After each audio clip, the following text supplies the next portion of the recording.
Hello बच्चों, आज मैं आप लोगों को क्लास 8th की जो ये आपके पास मैथ्स की एनसीईआरटी की बुक है ना, इसका जो हमारे पास चैप्टर नंबर 5 है स्क्वायर्स एंड स्क्वायर रूट, उसकी एक्सरसाइज 5.1 कराऊंगी। लास्ट क्लास में हमने सारे ट्रायदीज कंप्लीट कर लिए थे 5.1 से पहले जितने भी ट्रायदीज थे। ठीक है, चलिए आज एक्सरसाइज शुरू करते हैं। क्वेश्चन नंबर 1 आपके पास है यहाँ पर, what will be the unit digit of a square of the following numbers. कह रहा है जितने भी ये नंबर्स दे रखे हैं इनके स्क्वायर की यूनिट डिजिट क्या होगी। मतलब अगर आप 81 का स्क्वायर करते हैं तो जब उसकी लास्ट वाली जो डिजिट होगी वो आपको बतानी है। तो ये जब हमने प्रॉपर्टीज़ ऑफ स्क्वायर नंबर किया था तब जानी थी कि कैसे हम यूनिट डिजिट्स को पता लगा सकते हैं। साथ के साथ इसके ट्रायदीज के क्वेश्चंस भी हमने किए थे, है ना। चलिए देखो 81 है, यहाँ पर 1 है, तो जो 1 होता है उसकी लास्ट की डिजिट 1 ही होती है। ठीक है, अब यहाँ 2 है तो इसकी लास्ट की डिजिट होगी 4। 2 2 जा क्या हो जाता है 4 हो जाता है, क्योंकि यहाँ पर 9 है, 9 9 जा 81 हो जाएगा तो इसकी लास्ट की डिजिट 1 हो जाएगी। उसके बाद यहाँ पर 3 है, 3 3 जा क्या हो जाएगा 9 तो इसकी लास्ट की डिजिट 9 हो जाएगी। 4 है, 4 4 जा 16 तो इसकी लास्ट की डिजिट 6 हो जाएगी। 7 है, 7 7 जा 49 तो इसकी लास्ट की डिजिट 9 हो जाएगी। 8 है, 8 8 जा 64 है ना, तो इसकी लास्ट की डिजिट 4 हो जाएगी। 0 की हमेशा 0 ही रहती है, ये 0 ही रहेगी। 6 है, 6 6 जा 36 तो लास्ट की डिजिट 6 हो जाएगी। फिर यहाँ पर 5 है, 5 5 जा 25 तो लास्ट की डिजिट 5 हो जाएगी। Clear question number 1। चलिए क्वेश्चन नंबर 2 में आपसे क्या कह रहे हैं यहाँ पर, the following numbers are obviously not perfect square, give reason. कह रहे हैं ये तो पता चल रहा है कि ये नंबर परफेक्ट स्क्वायर नहीं है, पर क्यों नहीं है वो रीज़न आप दो। तो आपको बताया गया था जब प्रॉपर्टीज समझाई गई थी तो कुछ नंबर्स ऐसे होते हैं अगर वो एंड में लगे हुए हो तो वो परफेक्ट स्क्वायर नहीं होते हैं। जैसे अगर आपके पास एंड में जैसे यहाँ 7 लगा है, 7 हो गया, 3 हो गया, आपके पास 8 हो गया, 2 हो गया, या फिर 3 0 हो गई, वो सारे क्या होते हैं परफेक्ट स्क्वायर नहीं होते। तो यहाँ एंड में 7 है तो लिख देंगे because it's last digit is 7। Same ऐसे ही because it last digit is 3, because it's last digit is 8, और यहाँ पर because it last digit is 2। यहाँ 3 0 है, 2 0 होती तो ये परफेक्ट स्क्वायर हो जाता, पर यहाँ 3 0 है तो यहाँ लिखेंगे बिकॉज इट कंटेन 3 zeros। ठीक है, फिर because it last digit is 2, same यही वाला रीज़न यहाँ पर लिख देंगे, because it last digit is single 0, एक ही 0 है, पेयर में होनी चाहिए, या तो 2 हो या 4 हो या 6 हो, ऐसे होनी चाहिए। क्लियर हुआ क्वेश्चन नंबर 2। चलिए आते हैं क्वेश्चन नंबर 3 पे। कह रहे the square of which of the following would be the odd number. इनमें से किसका स्क्वायर ऑड होगा। तो आपको पता है ऑड नंबर का स्क्वायर ऑड होता है और इवन नंबर का स्क्वायर इवन होता है ना। तो ये ऑड है तो इसका स्क्वायर होगा ऑड, ये इवन है तो इसका स्क्वायर होगा इवन, फिर ये ऑड है तो इसका स्क्वायर होगा ऑड, और यहाँ पर ये आपके पास इवन है तो इसका स्क्वायर हो जाएगा इवन। क्लियर। चलिए नेक्स्ट, आपको एक पैटर्न दे रखा है, मिसिंग डिजिट्स आपको फिल करनी है, बहुत आसान पैटर्न है। देखो 11 का स्क्वायर है 121, अब इन्होंने एक यहाँ 0 ऐड कर दिया बीच में, कोई बात नहीं, 101 का स्क्वायर हो गया, तो आपने एक 0 यहाँ ऐड कर दी और एक 0 यहाँ ऐड कर दी, मतलब 2 के राइट एंड लेफ्ट दोनों साइड एक एक 0 लिख दिया। फिर यहाँ पर बीच में 2 0 आ गई तो आपने दोनों साइड 2 2 0 कर दी। अब यहाँ पर 1 2 3 4 0 आ गई तो यहाँ भी आप 4 0 लिख दो और यहाँ भी 4 0 लिख दो।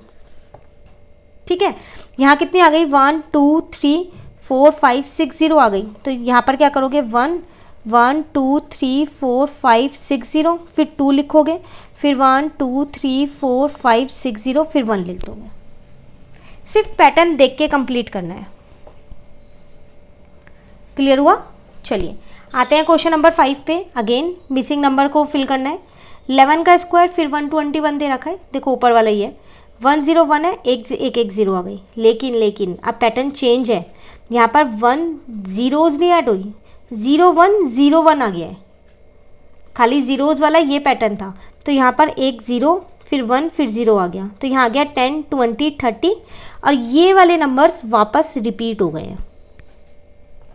अब यहाँ देखो 0 1 0 1 ऐसे एक और आ गया, तो अब यहाँ पर क्या आ जाएगा 10 20 30 40, और कौन से नंबर्स रिपीट हो जाएंगे 3 से नंबर्स को रिपीट कर दो। क्लियर। अब यहाँ नंबर आपको पहले से ही दे रखा है, 50 तक है, देखो 4 वाला रिपीट है 50 तक, तो एक और बढ़ा दो, जितना लिखा था उसमें मैंने 01 और ऐड कर दिया है। क्लियर हुआ? कहने के लिए दोनों पैटर्न सेम है, ये भी 11 के स्क्वायर से शुरू हुआ, ये भी 11 के स्क्वायर से शुरू हुआ, पर नीचे आते आते पैटर्न क्या हो गए आपके, चेंज हो गए हैं। तो आपको उसके अकॉर्डिंग ही पैटर्न को समझना है और मिसिंग नंबर्स को फिल करना है। कोई दिक्कत तो नहीं है? क्लियर? चलिए आते हैं क्वेश्चन नंबर 6, एक और पैटर्न वाला क्वेश्चन है, उसको भी करते हैं। मिसिंग नंबर ही लिखना है। 1 का स्क्वायर, 2 का स्क्वायर, 2 का स्क्वायर, 3 स्क्वायर आ गया, 2 3 6 7 आ गया, लिखे हुए हैं ये। देखो 2 3 4 5, तो यहाँ तो देख के पता चल रहा है 6 आ जाएगा, है ना। फिर यहाँ पर देखो 2 है, फिर 6 है, फिर 12 है। अब यहाँ क्या लिखे, फिर 30 आ गया, फिर यहाँ क्या लिखे। अब ये देखने वाली बात है, तो ध्यान से देखो, 1 को 2 से इंटू करोगे 2 आ रहा है। ये सिर्फ पैटर्न समझने का तरीका है, बीच में प्लस लगा हुआ है, इंटू नहीं है। 2 को 3 से क्या 6 लिखा हुआ है, 3 को 4 से क्या 12 लिखा हुआ है, 4 को 5 से कर दे तो यहाँ पर 20 आ जाएगा। 5 को 6 से क्या 30 आ रहा है, 6 को 7 से क्या यहाँ 42 आ जाएगा। ठीक है, अब ये वाला देखो, यहाँ वाला 2 है, यहाँ 3 लिखा है, 6 के बाद 7, 12 के बाद 13, 20 के बाद 21, 30 के बाद 31, 42 के बाद यहाँ पर फिर 43 आ जाएगा। सिर्फ पैटर्न समझने का तरीका है, आप इन्हें कई तरीके से समझ के कर सकते हैं, खाली यही तरीका नहीं है जो मैंने आपको बताया है। जो तरीका लग जाए बस वो पैटर्न कंप्लीट होना चाहिए, हर जगह सेम चीज़ फॉलो होनी चाहिए। क्लियर हुआ क्वेश्चन नंबर 6? चलिए तो चलिए करते हैं क्वेश्चन नंबर 7। आपके पास क्या है यहाँ, विदाउट एडिंग फाइंड द सम। कह रहे इन्हें ऐड मत करो लेकिन इनका सम बताओ। तो बिना ऐड किए कैसे सम बताया जाएगा? तो मैंने आपको एक इसमें प्रॉपर्टी बताई थी, जितने भी ऑड नंबर्स लिखे होते हैं ये उसी का ही स्क्वायर होता है। जैसे यहाँ पर 1 2 3 4 5 ऑड नंबर्स लिखे हुए हैं पर कॉन्सिक्यूटिव होने चाहिए, तो इसका मतलब इसमें फर्स्ट पार्ट में वो 5 का स्क्वायर है, तो 25 है आंसर। तो देख लो बिना ऐड करे ही बताया है ना, तो बिना ऐड करे ही बताना है बस। ऐसे अब इसको गिन लो आप, 1 2 3 4 5 6 7 8 9 10 है, तो ये 10 का स्क्वायर है, मतलब यहाँ 100 आएगा। इन सबको प्लस करके क्रॉस चेक के लिए ज़रूर आप प्लस कर सकते हो, ठीक है। नेक्स्ट है 1 2 3 4 5 6 7 8 9 10 11 12 है, तो ये 12 का स्क्वायर हो गया, तो 144 आ गया। तो बिना ही ऐड करें हमने तीनों पार्ट का आंसर यहाँ पर लिख दिया है, सिर्फ प्रॉपर्टी पता होनी चाहिए, ठीक है। चलिए क्वेश्चन नंबर 8 पे आते हैं। अब यहाँ क्या कह रहे हैं, express 49 as a sum of 7 odd number. अब इस फॉर्म में लिखना है, तो 49 7 का स्क्वायर होता है ना, तो स्टार्टिंग के 7 ऑड नंबर्स लिख दो। यहाँ पर कौन कौन से लिखोगे, 1 3 5 7 9 11 13। देख लेते हैं 7 हुए नहीं हुए, 1 2 3 4 5 6 7 हो गए। इन सबको प्लस करोगे ना तो 49 ही आएगा, ठीक है। नेक्स्ट पार्ट में क्या कह रहे हैं, express 121 as a sum of 11 odd number. तो 11 ऑड नंबर्स यहाँ पर लिख दो आप, 1 + 3 + 5 + 7 + 9 + 11 + 13। उसके बाद आ जाएगा प्लस का 15 प्लस का 17 प्लस का 19 एंड प्लस का 21। काउंट कर लेते हैं एक बारी, 1 2 3 4 5 6 7 8 9 10 11। अब आप इन सबको प्लस करोगे ना तो 121 ही आएगा। क्लियर हुआ? चलिए आते हैं क्वेश्चन नंबर 9 पे, देन हमारी exercise complete. How many numbers lies between square of following numbers. कह रहे हैं इनके स्क्वायर के बीच में कितने नंबर लाई करेंगे। तो ये क्वेश्चन हमने ट्राई दिस में भी किया था, है ना। तो अगर हम इसका फर्स्ट पार्ट देखें तो वो है हमारे पास 12 एंड 13। इसका मतलब 12 का स्क्वायर होता है 144, 13 का स्क्वायर होता है 169।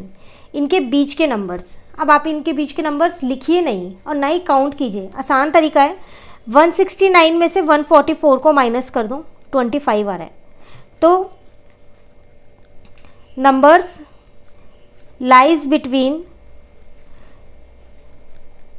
इनके बीच में कितने होंगे, इससे एक कम होंगे। ऐसा हमने ट्राई दिस में भी समझा हुआ है सेम क्वेश्चन, ठीक है। अगर इसका सेकेंड पार्ट हम यहाँ पर देखें 25 एंड 26 है, तो पहले आपको क्या करना पड़ेगा, इनका स्क्वायर लिखना पड़ेगा। फिर वही चीज़ स्क्वायर आपको पता होना चाहिए। अगर आपको स्क्वायर नहीं पता तो आपको पहले इन्हें मल्टीप्लाई करना पड़ेगा और फिर निकालना पड़ेगा, तो इससे टाइम वेस्ट होगा, है ना। तो 30 तक के स्क्वायर्स आप अच्छे से याद कर लो। क्लियर? तो चलो पहले यहाँ स्क्वायर्स लिखते हैं। तो इसका स्क्वायर देखें तो 6 to 5 हमें मिल जाएगा, और इसका हमारे पास होता है 26 का 676। अब कुछ नहीं करना, आपको इन दोनों को क्या कर देना है, माइनस कर देना है, जैसे अभी वो वाला किया। तो इसमें से मैं क्या करती हूँ, इसको माइनस कर देती हूँ, तो यहाँ 1 आ जाएगा, 7 में से 2 जाएगा तो 5 आ जाएगा। ठीक है, तो अब यहाँ लिख देते हैं नंबर लाइज बिटवीन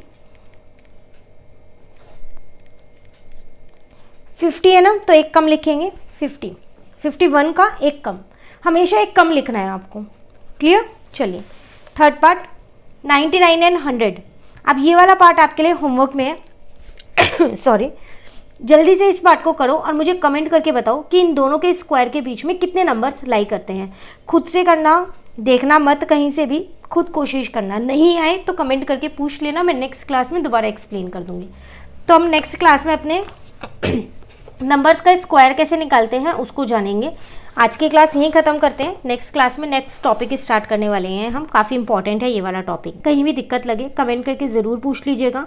वीडियो अच्छी लगे तो लाइक ज़रूर कीजिएगा, अपने फ्रेंड्स के साथ भी शेयर कीजिएगा। आप लोगों को पता ही है इस चैनल पे क्लास 8th के ही आपको मैथ्स के सारे सॉल्यूशन मिलने वाले हैं। एनसीईआरटी मिलेंगे, उसके बाद आपको रिफ्रेशर्स के भी मिलेंगे। अगर आप कोई रिफ्रेशर चाहते हैं स्टार्ट करवाना तो आप मुझे कमेंट में बता सकते हैं। तो अगर चैनल नहीं सब्सक्राइब कर रखा है तो चैनल को भी सब्सक्राइब कर लीजिए और बेल आइकन ऑन कर लीजिए, ताकि कोई भी वीडियो डले तो आपको उसकी नोटिफिकेशन मिल जाए। तब तक के लिए bye bye, thank you, have a nice day.